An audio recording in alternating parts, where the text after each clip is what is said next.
Hi friends, এখন বাজে রাত্র 9:30 আর আমি এখন যাচ্ছি হাটশিঙিমারিতে কাকড়িপাড়া থেকে। অনেক রাত্র হয়ে গেছে, রাস্তাঘাট পুরো শুনশান খালি, যার মধ্যে তো কোমর ভাঙা রাস্তা, যান বাইরে হয়ে যেতেছে বাইক চালাইতে। ভাবলাম একটা ছোটো ভিডিও করে আপনাদের এখানকার রাত্রের 9:30 দৃশ্য একটু দেখাই। দেখেন রাস্তার অবস্থা। হলো আমি এখন দেখতে পারবেন না, সামনে বাইকটা আসুক তারপরে দেখাচ্ছি আমার চেহারা। আমার জামা কাপড় সব ধুলা দিয়ে একেবারে মনে হয় ধুলার ভিতরে চুপ খেয়ে উঠছি, এই অবস্থা।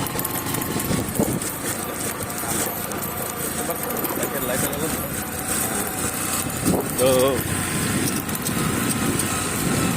খুব অন্ধকার রাস্তা, বাইকের লাইট আর গাড়ির লাইট ছাড়া রাস্তায় কোনো লাইটের উৎস নাই। আর কনস্ট্রাকশন চলতেছে রাস্তার, কিন্তু কবে ক্লিয়ার হবে, কমপ্লিট হবে রাস্তা ভগবান জানে।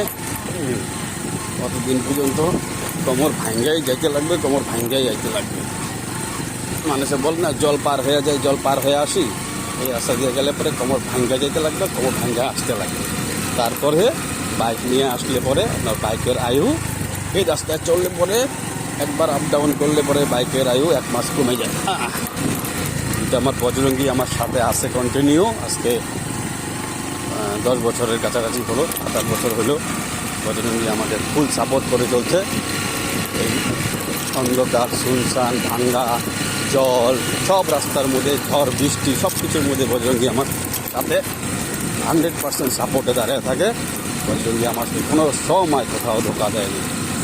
তো দেখেন যাচ্ছি, এই যে রাস্তার কাজ করছে, দুদিক দিয়ে মাটি ফেলাইছে। ভগবান করে বৃষ্টি হয় নাই, বৃষ্টি হলে পরে তো এই রাস্তা দিয়ে যাওয়া যেত না। লাল মাটি, লাল কাদা, জুতা পেন বাইক সব অবস্থা লাল লাল টুকটুকি হয়ে যেত একদম। তো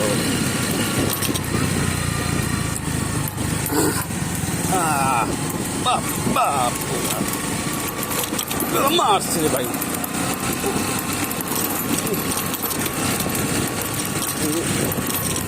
এই হলো সেলসের কাজ বন্ধুরা। যার যা সেলসের কাজ করতে ইচ্ছা করে তারা ভিডিওগুলো দেখে পরিস্থিতি আগের থেকেই অনুমান করে রাখবেন। কোথায় কখন একলা, কোথায় কখন লোকলা দিতে লাগবে, এটা কোনো আইডিয়া থাকবে না। আমার বাইকটা আসতে দেখতে ধুলা দিয়ে কী অবস্থা। আর আজকে হেলমেটটা পরি নাই, কারণ আমার মাথার মধ্যে একটা আঁচলই ছিল। ওই শালা হেলমেট পরতে গিয়ে হেলমেট পরতে গিয়ে না, টুপি খুলতে গিয়ে মাথার থেকে আঁচলে গেছে ছিঁড়া, আর অনেক ব্লিডিং হইলো। ব্লিডিং হওয়াতে আর হেলমেটটা মাথায় পরতে পারলাম না, ব্যথা করতেছে প্রচণ্ড। তো ওষুধ মলম আরে আরে ভাই দাঁড়া, ওষুধ মলম আর ব্যান্ডেজ সব নিয়ে আসছি। হোটেলে গিয়ে এটাকে পরিষ্কার করে তারপরে ব্যান্ডেজ লাগায় ঘুমাইতে লাগবে, না তো পেট কভারের মধ্যে রক্ত ভরবে, বালিশের মধ্যে রক্ত ভরবে। প্রচণ্ড মাথাটা ব্যথা করতেছে এই হাতুড়িটা কাইটা যাওয়ার জন্য। কিন্তু একদিকে ভালো হয়েছে, এটাকে কাটুম ভাবতেছিলাম, ভগবান কোনো না কোনো উপায় আমার সাহায্য করে এটাকে মাথা থেকে উড়িয়ে দিচ্ছে। আই এম হ্যাপি এটা উড়িয়ে যাওয়ার জন্য। কোথার থেকে আয়া উঠছিল 6 মাস আগে জানি না, এখন মালটা মাথা আমাদের নাই। দিক দিয়ে ব্যথা করতেছে, কিন্তু একদিক দিয়ে আপনার মনটা ভালো লাগতেছে। মালটা বিনা কষ্টতে, বিনা ডাক্তারের কাছে যাওয়ায় এটা নিজের থেকেই কাটিং খেয়ে গেছে। তো বন্ধুরা আর কিছু দেখার মতো নাই, এখন শুধু আমার মুখ দিয়া আওয়াজ ভরিতেছে বাইকের মধ্যে। তো এটা তখন করে আসতেছিলাম, ভাবলাম আপনাদের সাথে শেয়ার করি।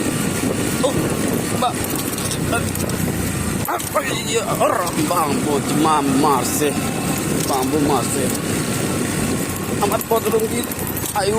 এই রাস্তায় আইসা 1 বছর কমায় পালাইছি। ও প্রভু, রাস্তা ঠিক করে দাও। তো রাখছি বন্ধুরা, এখন হোটেল পৌঁছাইতে পৌঁছাইতে 10টা বাজে যাবে গিয়া। খাওয়া পাই কি না পাই ডাউট আছে, খাওয়া মনে হয় পাবো না, কেন 9টা সাড়ে 9টার মধ্যে হোটেল সব বন্ধ হয়ে যায় গিয়া। মনে হয় আজকে খাওয়া পাবো না, আজকে বিস্কুট খেয়ে কাটাইতে লাগবে দিনটা। মানে দুপুরে তো ভাত খাইছি, রাত্রটা মনে হয় আজকে বিস্কুট খেয়ে কাটাইতে লাগবে আর ওষুধ খেয়ে কাটাইতে লাগবে। আজকে ভাবতেছি প্রত্যেকটা ওষুধ 2টা করে খাবো পেট ভরার জন্য। 4-5 পদের ওষুধ আছে, 2টা করে খেলে পরে মোটামুটি জল দিয়ে ওষুধ দিয়ে পেট ভরে থাকবো বিস্কুট খাওয়ার পর। চলো রাখি তাহলে, সবাই আরামসে খেয়ে দিয়ে ঘুমিয়ে পড়ো।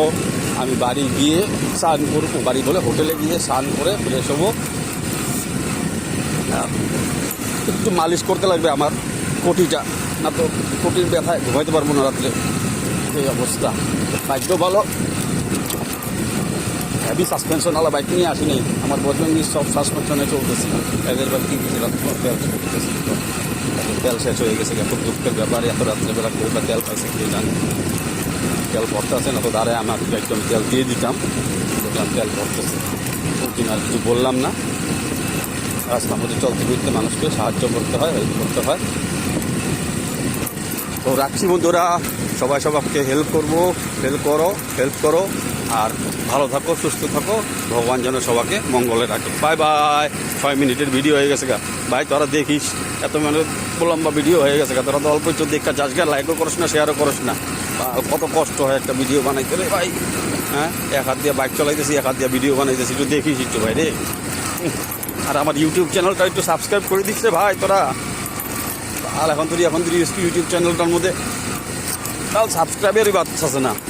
তোরা কী করস হয়ে সারাদিন হাতের মধ্যে মোবাইল নিয়ে থাকো, একটু আমার ইউটিউব চ্যানেলটা সাবস্ক্রাইব করে দিতে পারিস না? করে দিবি?